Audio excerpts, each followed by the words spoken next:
Welcome to the deep dive. Okay, imagine this. You're right there at a huge moment for your academic future. Maybe you're dreaming about studying abroad, specifically in Canada. Yeah, a big step for many. Exactly. And there's this one document. It feels like the biggest hurdle sometimes, but honestly, it's probably your most powerful tool, the statement of purpose, the SOP. Definitely crucial. Yeah, whether it's for a bachelor's, master's, or even a diploma program, a really good SOP, it can literally be the thing that shifts the decision from rejection to acceptance. It's often underestimated, the weight it carries. So today we're doing a deep dive. We're going to unpack what makes an SOP truly stand out. What absolutely has to be in there. And importantly, what not to do, the common pitfalls. Right, pitfalls to avoid, and then those pro tips that can take your SOP from just okay to, well, unforgettable. We're getting the insider scoop on crafting something that really speaks to those admissions committees. It's interesting, because so many applicants seem to think of the SOP as just, well, ticking a box. Like another form to fill out? Exactly. Or just rehashing their resume. But that's really missing the whole point.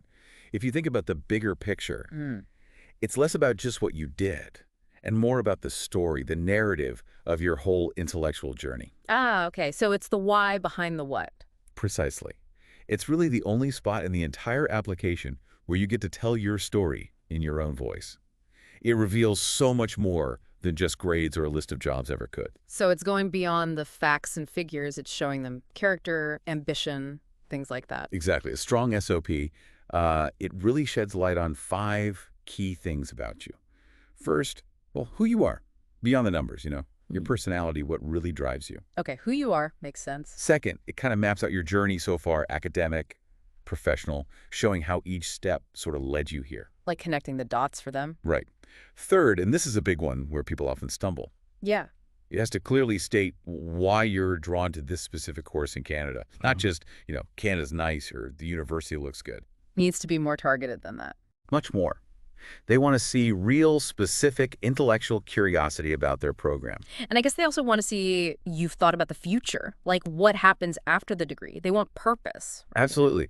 That's the 4th point, a clear picture of your future goals. Short-term, long-term, where are you heading? Okay. And then finally, number 5, it ties it all together.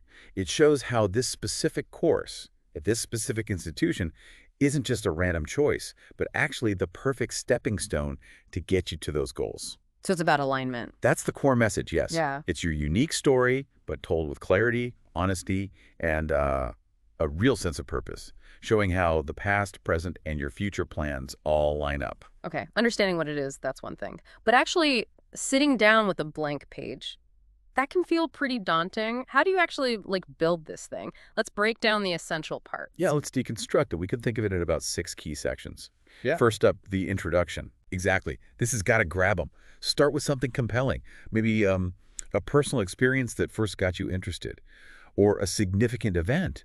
Even a quote sometimes works if it genuinely resonates with your passion for the field. And then introduce yourself briefly. Yes, briefly introduce yourself and your background, but really that first sentence or two, that's your chance to pull them in immediately. Okay, so nail that opening. It sets the whole tone. Once you've got their attention, where does the story go next? Then you transition into your academic background. That's section 2. Right. Here you'll highlight your past education, maybe mention any standout academic achievements, but crucially, link these back to how they specifically fueled your interest in the field you're applying for now.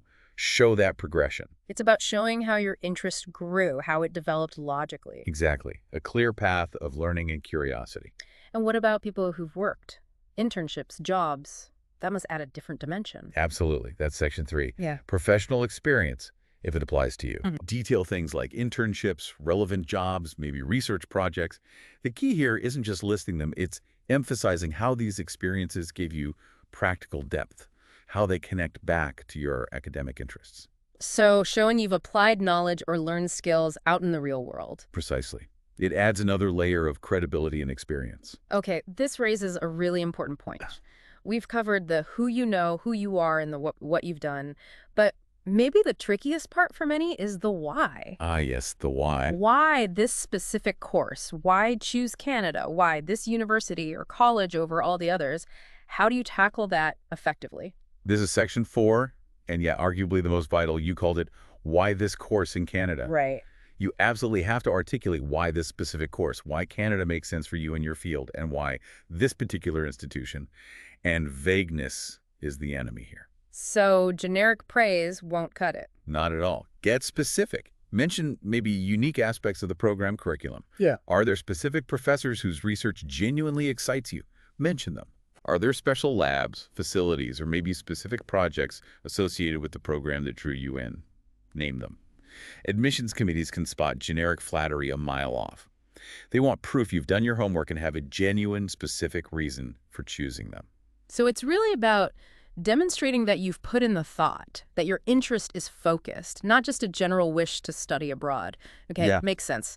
After you've established that connection, I assume you look forward towards the future. Exactly right. Section 5 is your career goals. Okay. You need to lay out pretty clearly both your short-term goals, like what you hope to do right after graduation, and your longer-term career aspirations. And connect it back to the course. Absolutely. Explain directly how this course is the bridge, how it gets you from where you are now to where you want to be professionally. This part shows you have direction, foresight, and a practical plan for using the education. Got it. Purpose and planning. And then finally, how do you wrap it all up? The conclusion, how do you stick the landing on this important essay?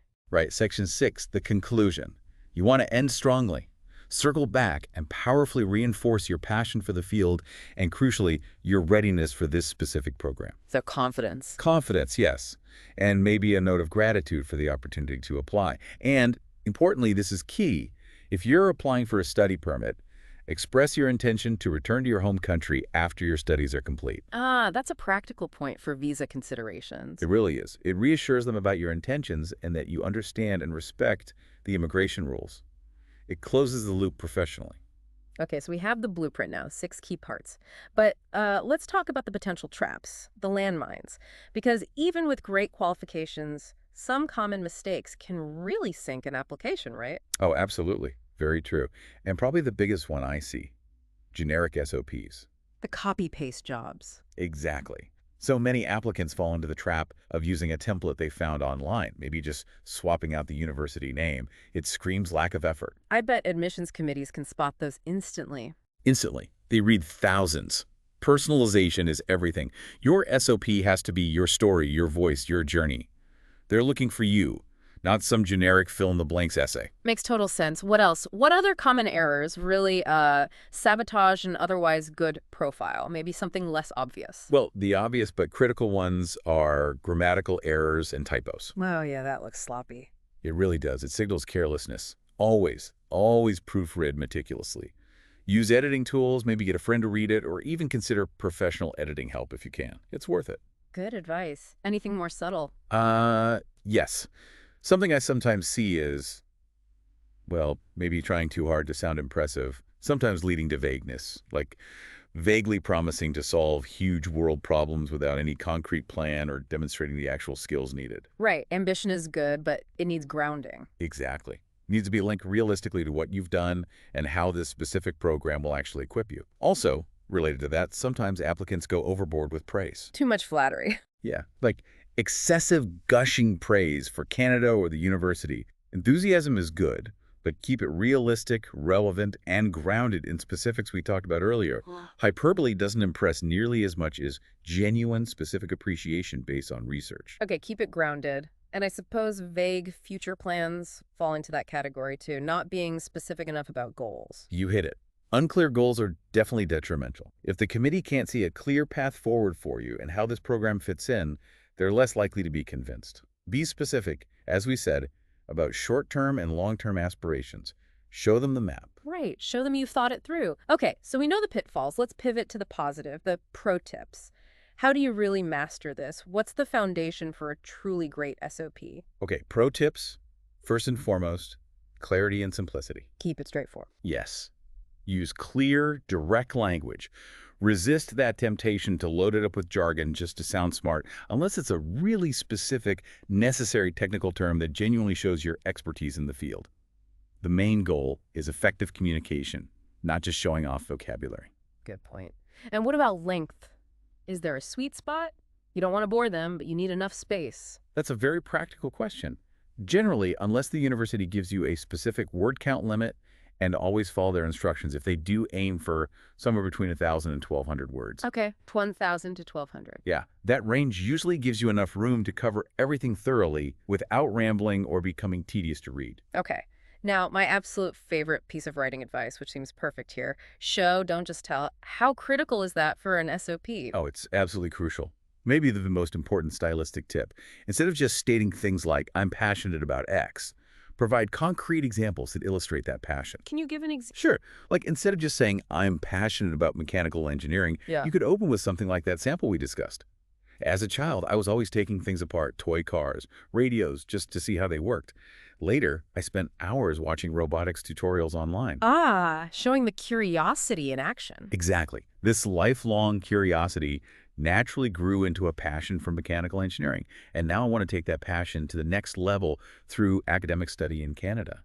See? Mm. It shows the journey, the inherent interest, rather than just stating it. It makes it personal, memorable. That's a much more powerful opening, instantly more engaging, more vivid. So it needs to be personal, definitely, but still professional, right? Mhm. How do you strike that balance? That's the key, finding that balance. Yeah.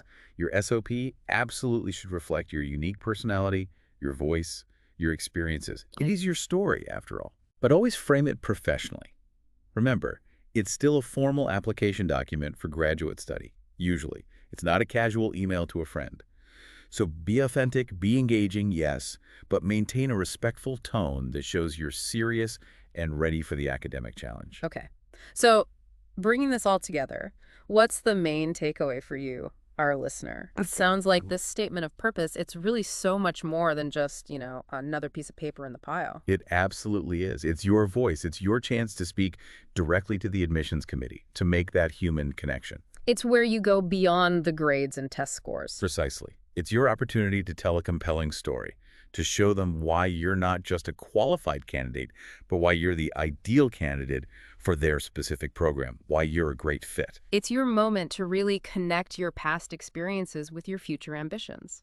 Yes, bridge that gap. Show them the why. Make it genuine, make it memorable, and above all, make it unmistakably yours. It's not just about listing achievements. It's about revealing who you are becoming and why this program is the crucial next step on that path. So remember that dream of studying in Canada, it really could hinge on crafting one powerful, thoughtful SOP. As you think about your own application, maybe reflect on this. What's that one unique experience, that personal spark that you can weave into your story to make it truly stand out, something only you can share?